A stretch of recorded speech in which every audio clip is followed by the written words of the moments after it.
The rare cars you see here at the Checkered Flag are today's collectibles and perhaps tomorrow's museum pieces. For it's cars of this fine quality that comprise a world-renowned collection of cars that spans the evolution of the automobile. Today, we're going to visit the Behring Auto Museum at the Black Hawk Plaza in Danville, California.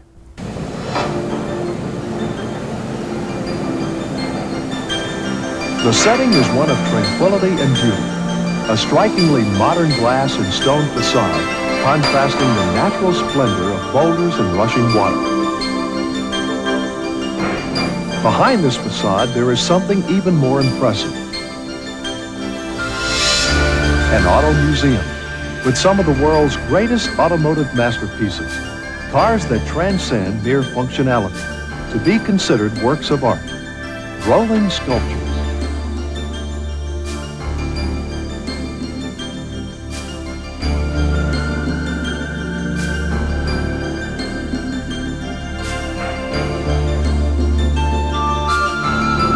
The Behring Auto Museum, now part of the University of California at Berkeley, is dedicated to preserving and exhibiting for public enjoyment the rarest and most treasured cars ever built.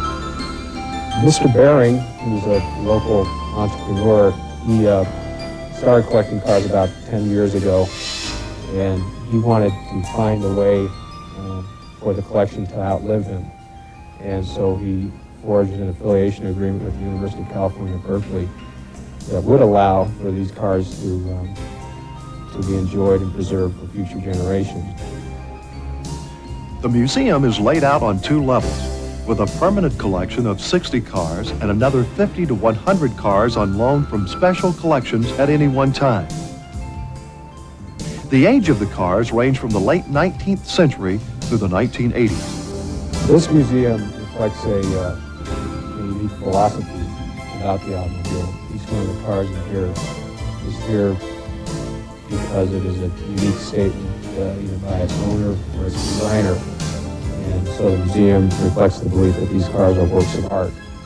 And they're exhibited that way. They're under stage lights on the black granite floor. The setting is very much like an art museum. There's nothing really to distract your eye in the background. The black enhances the colors of the cars. And that's reflecting the belief that these cars will endure as works of art. A walk down the aisles of gleaming chrome and steel is like taking a walk through time.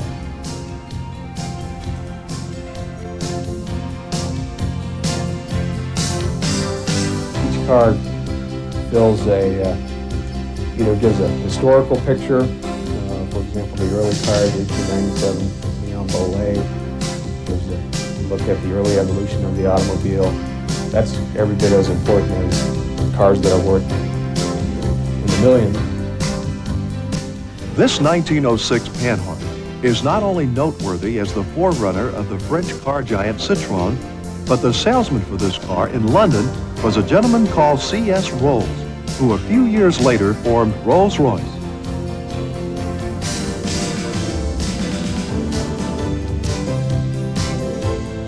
1932 Phantom 2 Rolls, which are bodied by Fugoni and Palaci.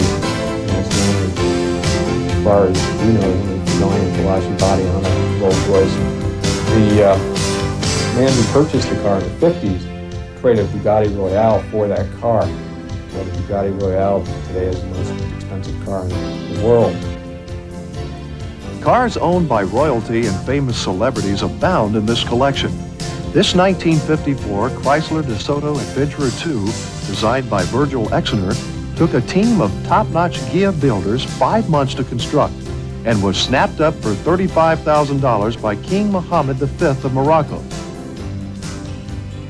Today, this car is considered priceless. Also in the King of Morocco's collection was this 1950 Delahaye, one of the last ever made. But the star performer in this very exclusive collection is this 1936 Mercedes 540K Special Cabriolet, custom built for Woolworth heiress Barbara Hutton as a gift to one of her husbands, Prince Malavani. It's a car that's was engineered by Ferdinand Porsche. This frame is a beech and ash heartwood frame structure. The car has hydraulic brakes. It has a supercharged 8-cylinder engine, so in 1936 it would go about 105 miles per hour top speed.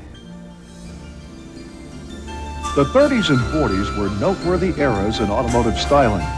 This rare German Adler from the pre-war era reflects many of the deco styling concepts of that time, an emphasis on rounded flowing lines. A feature also seen on American cars, like this stunning 1941 Lincoln. Note the rounded side windows. The creator of this car was the famed industrial designer Raymond Loewy, the man responsible for designing the Coca-Cola bottle, the Shell logo, and the Studebaker. Of course, no review of this period would be complete without a roadster.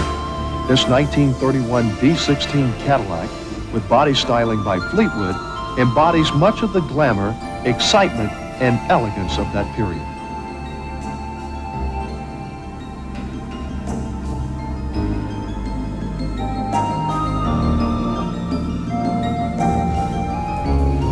If you thought that disc brakes and air-cooled engines are recent inventions, think again. This 1910 Franklin was using air cooling successfully decades before the Volkswagen rolled off the assembly line.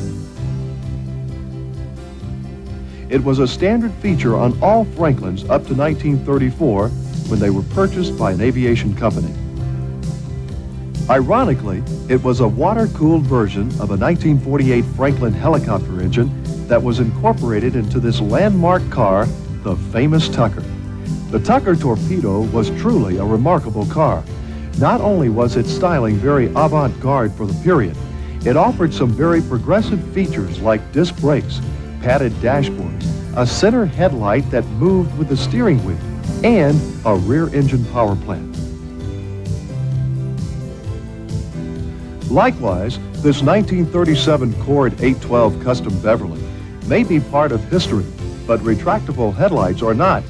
Supercharged engines, a common feature on race cars today, was also a feature offered on this 1937 Bugatti 57 SC, a 200 horsepower supercharged sedan with a top speed of 120 miles per hour. It is in details like these that a visit to this museum is so fascinating. The best part about this museum is it appeals not only to the car buff who knows what a Minnesota Pasquini is or a Hispano Suiza, but also people who didn't think they knew much about cars because they learned so much about what the car was, that all the features that we kind of take for granted today in our cars were really around for a long time. But it is in this lineup of cars that most visitors to the museum become enthralled. Cars in the 50s, for a lot of people, I think, who come and see the museum, those are the ones that get them charged up the most. There is a lot to get charged up about. This 1953 Buick Series 70 was made for the 50th anniversary of Buick. The V8 engine in this car was regarded as the best power plant for its time. As the 50s continued, the engines became more powerful. This 1957 Chrysler 300C convertible, first shown in the 1956 New York Auto Show, packed a 392 cubic inch engine, putting out 375 horsepower with a top speed of 134 miles per hour, making it the fastest stock car at that time. Giving new meaning to the term burning rubber is this 1958 Argonaut boat-tail speedster. Only 3 prototypes of this car were made. This is the only survivor. The car was built on a tubular steel frame like many later dragsters and had a power plant to match. A 770 cubic inch Chrysler Hemi V12 engine capable of putting out 1,280 horsepower and a top speed of over 200 miles per hour.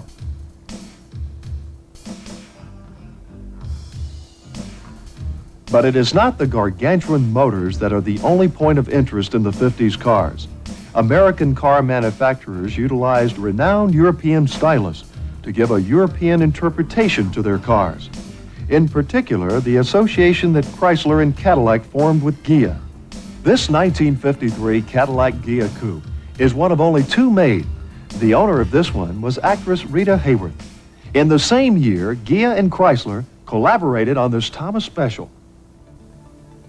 The Ghia cars that we have upstairs, the dream cars of the 50s, are rolling sculptures because, again, they're individual artistic statements. I think most of the cars in here would qualify as rolling sculptures. As one looks down at the decades of past innovative cars, one cannot help but wonder, what will visitors 20 years from now see as representative of rolling sculpture for the 90s? What cars on our street today deserve to be considered beside these priceless masterpieces?